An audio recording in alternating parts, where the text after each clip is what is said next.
Why is it not working? Oh, you're gonna have to take this into the shop. Hello? It's your conscience. We don't talk a lot these days. Right, I'll just turn up the fans full blast.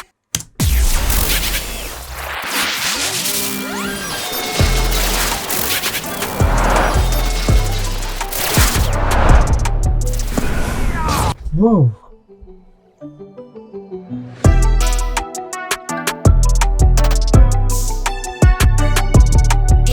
This guy over here is an insane workstation, and you're thinking, well, why is it small? Because we shrinked it. Well, you thought that workstations have to be like this big for video editing, photo editing, 3D, anything you want to throw at it. This is pretty much balls to the wall. I mean, we're talking about the best AMD CPU. You know how good that is. We're talking about the best NVIDIA GPU. You know how rare these are. All packed in this tiny form factor that looks like a suitcase and you can take to work with. So let me walk back to the past and let's build this thing.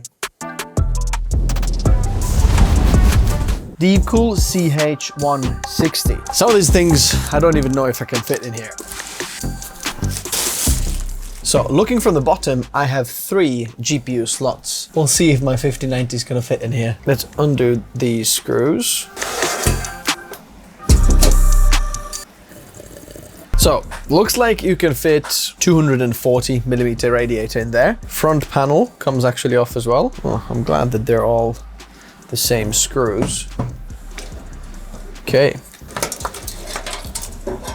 All of the front panel off, that's cool because that allows us to build the PC and then put it all back together. Now, the front doesn't come off. As you can see, it's just one panel. The bottom and the front, they're all exactly one. So the front dust cover removal is a little bit complicated. You could take these top rails off as well, but I'll see. This gives the case quite a lot of rigidity, so I don't want it to be very flimsy when I'm actually working with it. For motherboard, obviously we're going AMD, so we're using the Strix X670EI.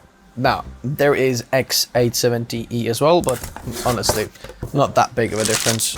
If you want to check out the full motherboard review, I have actually done a full in-depth guide on the channel, so go check that one out. So for CPU, no brainer here, 9950X balls to the wall. There is the 9950X 3D as well, but I think we can get a little bit of a better performance out of this one for creators. AMD CPUs are weird because the way the socket works, it's very hard to actually hold onto it without dropping the CPU in.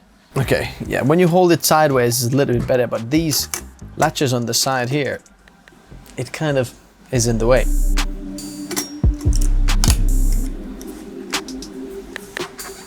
There it is. Now, for RAM, I want this to be kind of like a black beast, okay? We're using this. This is T-Create Classic DDR5. I'm hoping these will actually work with this motherboard. I don't know yet, but they are really cool. Matte, all black, very low profile, so they should fit in here really, really well. And this is 64 gigabytes, 6000 megahertz.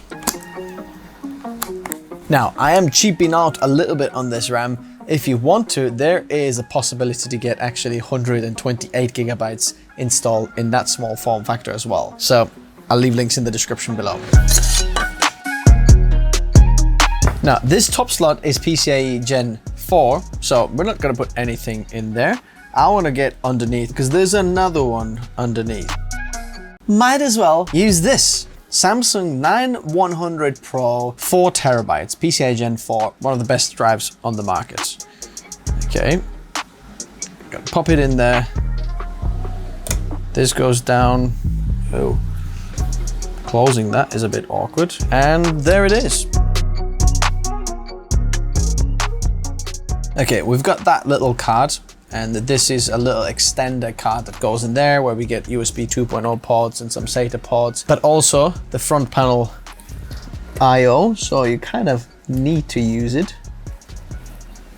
Okay, and then the front panel connector goes there, and now we get all the front panel headers in there. Now, one of the next things I would like to do actually is figure out if we can use air cooling and how much can we use it. Let's put this motherboard in. Okay, I just want to see if this actually fits into there. Ho ho ho ho ho ho. This is perfect. And now I can actually fit another fan in the back there because I have enough space, and that would almost feel like I've got 3 fans set up for the air cooling that would just blow it out from the back. That's really, really nice. So, gotta be careful with this cooler because the actual screen comes off. So now, since I know this fits, I'm gonna take my motherboard off again.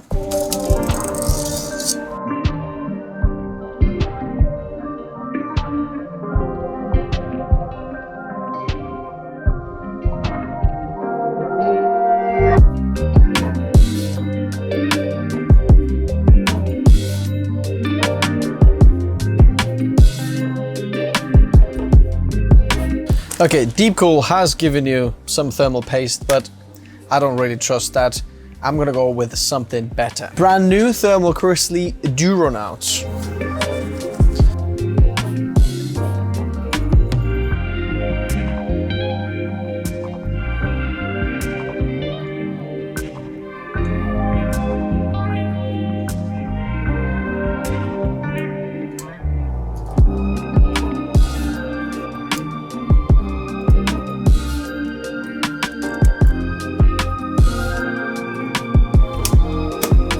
Okay, that's pretty perfect fit. As you can see, the fan is still lower than the screen on the top, and we're not quite hitting this fan header just underneath there. That is really, really amazing. The only thing now is, if we have to change the RAM, that would be a little bit bad. I'm gonna do a test boot because I don't want to go any further and then undo everything. So we'll take our GPU out, which is a 1300 watt SFX power supply, but it's plenty for our 5090. This is one of the most expensive SFX power supplies out there because it's 80 plus platinum, 1300 watts, so much power. For now, we only need 2 cables, CPU and RTX, because we're not going to install the GPU. We can use the onboard graphics, and that's really good because previously on the Ryzen 5000 series, we couldn't do that. But now we have an iGPU on AMD as well, which is really good. Okay, power supply is on. In order to turn it on, where are our, okay, power switch. Okay, oh, wait a second. I'll plug in some fan cables. I'll just put the middle one in, that'll do. Ooh, that's a good thing as well. So if we plug in this hive here, which is that port over there, because of that port, we get this in here. We should be able to actually turn it on from here. Is it this? No, is it this? Oh, is it this one? Nope. Which one was the power button again? No, that doesn't work. But if I plug this in here now, yeah, there we go. So now we're checking RAM. We can actually get pulse LEDs, which is really helpful. There's no Q LEDs here. Don't know what the heck's going on, but that one will do. Oh, it might be the RAM, isn't it? Okay, bad news. That RAM doesn't work. I hoped that it would, but it's a bit of a shame. So I'm hoping that we can install the replacement, which is this Kingston Fury Renegade. This is 96 gigabytes, a little bit of an upgrade, and even faster. This is 6400 megatransfers per second. I wanted to go without RGB, but hey, gotta use this one. I mean, the good thing is, look at this, still fits. It's a little bit taller, not too tall, which is really cool. And 96 gigabytes. Okay, we're forced to go even higher. What you gonna do? Let's try this again. Wonder if it actually supports Ryzen 9000. Do you know what? Might need to actually do a BIOS update. I've got a BIOS on that USB stick here. As you can see, power is on. Okay, it flashes. I think it should update the BIOS now. Maybe we can still use these blackout sticks. It should have been on the red if the problem was with the CPU.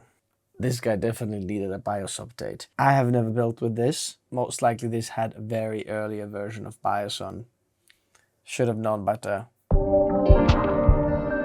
Well, would you look at that? I've got the black RAM in, not these ones, and actually got it working. Basically, the lesson for the day is update your BIOS just in case you're not sure. Undo everything, and then inside the box.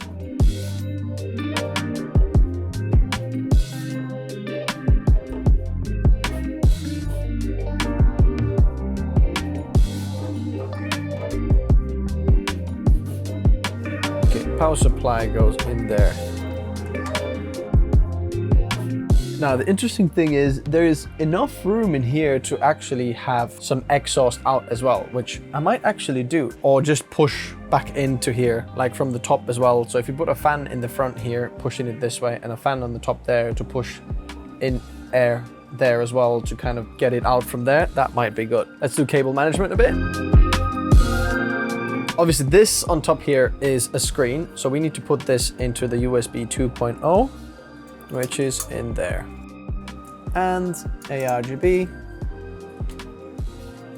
The other thing is I've got to put a Y cable here. Could have taken these bars out, would have been much easier to build, but hey, not too bad right now either. Let's see if the other fan now fits in there as well. Pretty perfect. Do the cable management later, but there it is. Alrighty, so now comes the exciting part where we have to try some GPUs. So firstly, what I have here is this is an RTX 5090 from Palette, and this is the Game Rock design. It's an absolute chunk. Yeah, there's no way this is gonna fit. Yeah, so this 5090, that's not gonna work. But good job, we've got a second option. This. The Founders Edition card. Okay. Oh my goodness, it just went through. Oh, did you see that? It just went through. Okay. Oh, it's slot in. That is an absolute perfect fit. Just like it couldn't be better. You've got plenty of room underneath to still kind of breathe the air. And we've got a 5090. Oh baby, we can't do the front panel IO just yet. Just want to make sure that I get this sorted in here. Okay. Oh, that's perfect. So it does angle down. Just also double checking that this does fit back into here somehow. Yeah, that is perfect. Okay. The only thing is just the blow through of this GPU is going to be quite blocked, but it gets fresh air in. But I'll try to do my best to kind of make sure that the airflow goes through as well, because there's quite a lot of cables. Maybe should have put them in. Well, we can still take this fan off. Then we can slot some things in. Okay, I guess this is what we're doing next. Putting in this USB-C front panel header in there is quite impossible. So what I'm going to do is I'll just remove my power supply for a second. There is no front panel audio on this motherboard because you have the Strix Hive, which also gives you like the front panel audio on this guy there. So there is no front panel audio port on the motherboard. So I guess that cable is just gonna stay loose in here. Actually, I'll see if I can put this cable, the power for the GPU, actually from the other side. This is a bit tricky, but if we made the cable go underneath from here, that's better. Cleaner and better airflow as well. It can still get the air in and will blow it through from that side. This is the front panel USB type A port. So just push it through the back to the other side. Look at that, a lot cleaner. Oh, look at that. How much better is this? So nothing's coming over here. So we can actually get some airflow from the side of these grills nicely as well. Cables are coming from the other side. The only things that we have there are these RTX power supply cables, and they go in there. The last thing that I would kind of make wrap around here is the HD audio. We'll just hide into there. But then there's the front panel. Well, we're gonna do exactly the same thing with the front panel as well. So basically all of this front panel goes all the way to the other side, and then it gets plugged in here. It's up to power switch. Interestingly, this power switch only has 2 in there. So most likely you have the power switch and then the power LED. Gotta be a bit careful with these. These can go in there. So if we're looking at from the top, it is quite clean. Let's try to put our fan back as well. Okay, our fan is back, and then the fan cables in here, look, you can just hide underneath the heatsink in the back there.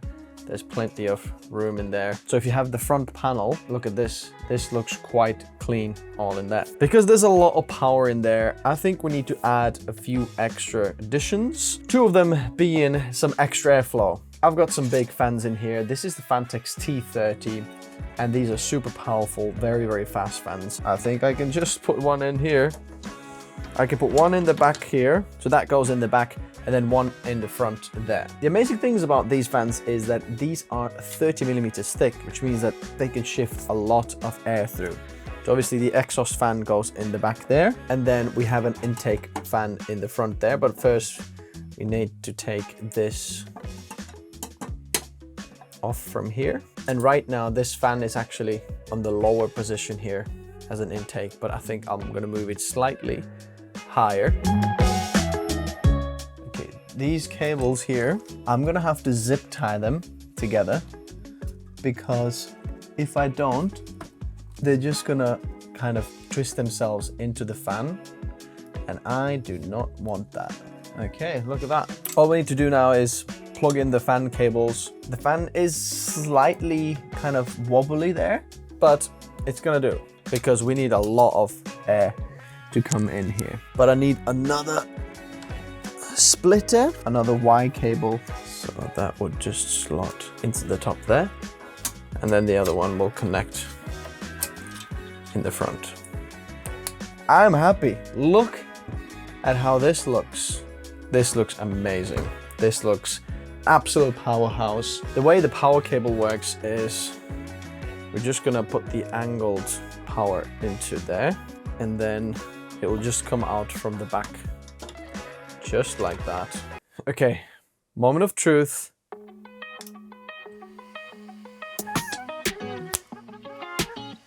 GeForce RTX, these fans are on, middle fan on, that fan on, every fan is on. Let's see the... Ooh! That's what I'm talking about, baby. Oh yeah. Comes on like no tomorrow. Absolutely perfect. So now let's install Windows, and I'll see you in a minute.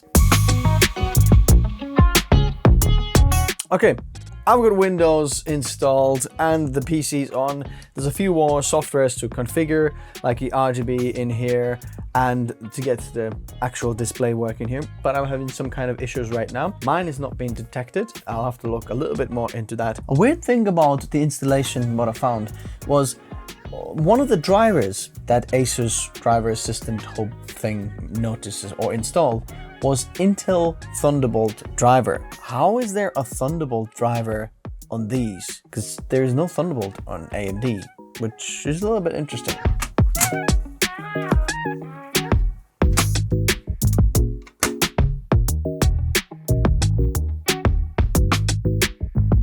So the PC is built. It took a little while to actually figure out how this screen is going to work. And if you have issues with it, basically what you have to do is try resetting the screen again. So after I reset the PC, sometimes it just didn't show up. Took it off, put it back. And the other one was I unplugged the USB 2.0 header that actually is underneath that fan in there, put it back in, and then it starts working. So if you have issues, do that. It might work straight away for you. Don't know. It took some time for me. Secondly, you're wondering, can you actually keep up the temperatures with that type of beast in such small form factor? Let me show you. We're gonna press go on the multi-core and then look at this CPU package power draw. 200 watts, here we go. Bear in mind, we're air cooling this. 200 watts, that screen shows me. 5.2 gigahertz, and we're about 80 degrees. Ooh, it goes yellow when it's hot. I don't think the fans are even going 100% speed, but it cools it down absolutely no problem. Part of this is due to the really good airflow of this. We've got air intake from the front with this 30mm Fantex T30 fan that blows cool air onto directly of the CPU cooler, and then it blows through, and then on the other side we've got another T30 that just exhausts everything from here. But look, we're just over 80 degrees. Now that's 2,208 points. And when I was doing this test with a 360mm AIO on another open test benchmark for my CPU review, I got 2,232 points.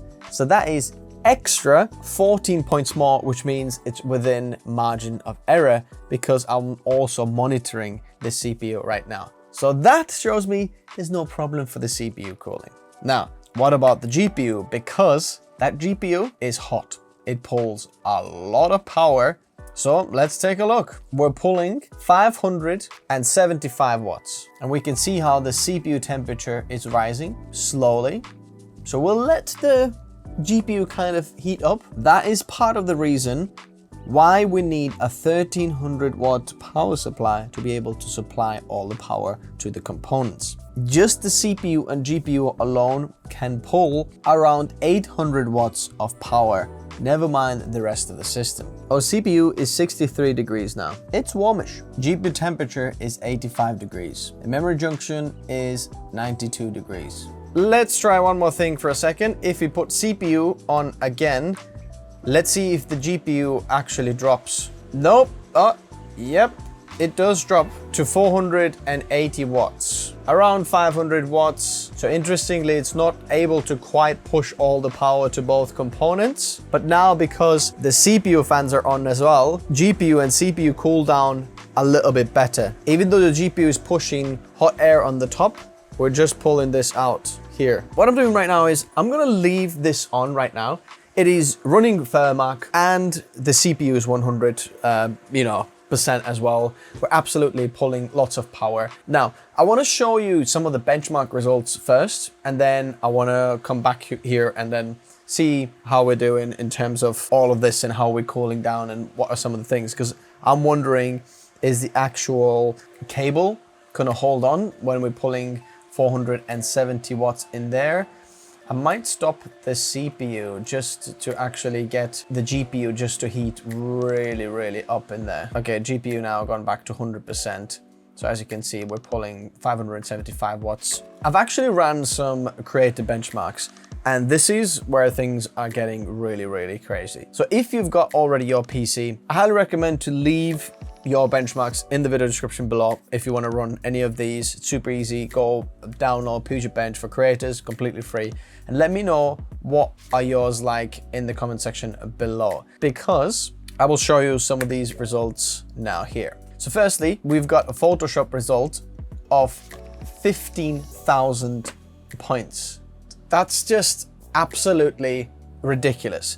The best result I have got with the 9950X with RTX 4090 has been 11,700 points. So this is crazy. Now the crazy thing is I've got actually a higher score here as well. This Photoshop score is, why is that 11,000 here? So that is roughly what I've been getting. So this score could be a fluke here of 15,000 points. That's pretty crazy. That's why we're actually doing multiple tests to see what's the average and so on. After Effects, we're getting about 11 and 15,000 in the extended and standard overall scores. If you want to check any of these out, as you can see, that's really high scores. Premiere Pro, Bear in mind that 25.2.3 is not fully compatible with the RTX 50 series. The public beta is available, but I'm not testing with the beta, but this is pretty crazy. Now this is, yes, it is the highest score I have ever got.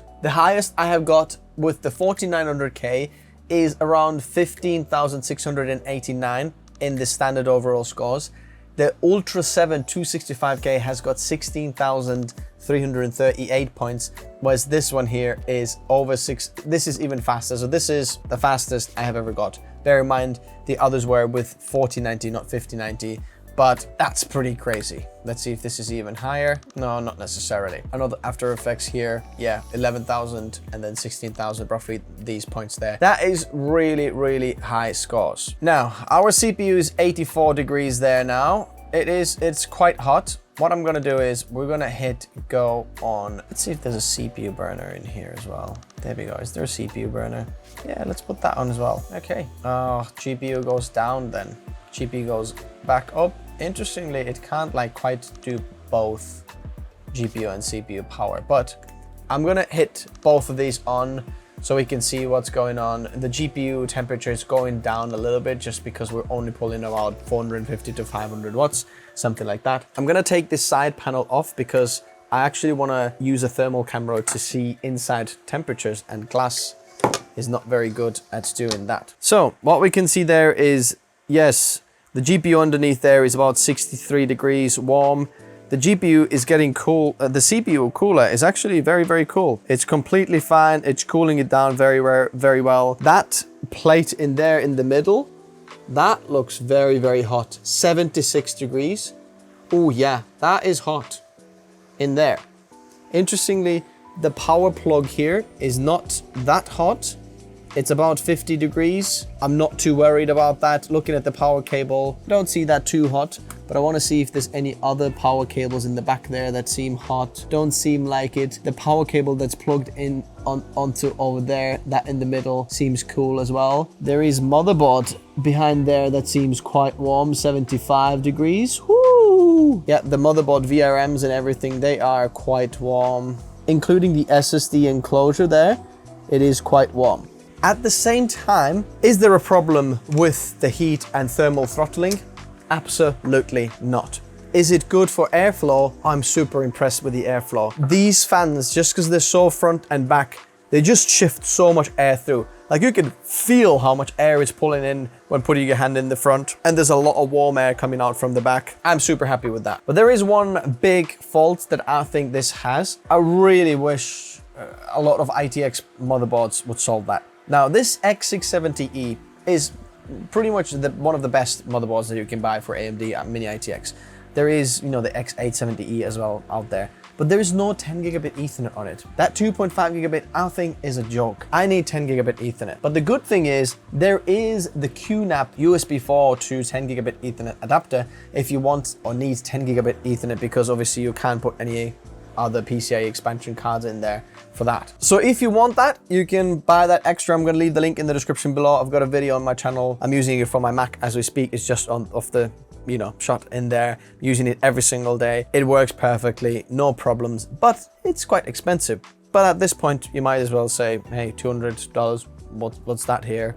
Let's just go for it. If you want to pick or build any of these things, I'm going to leave the pricing in the video description below. Whenever you're watching this, the pricing is probably quite a bit different to when I'm building this. So I would love to know roughly what the pricing is for all of this together.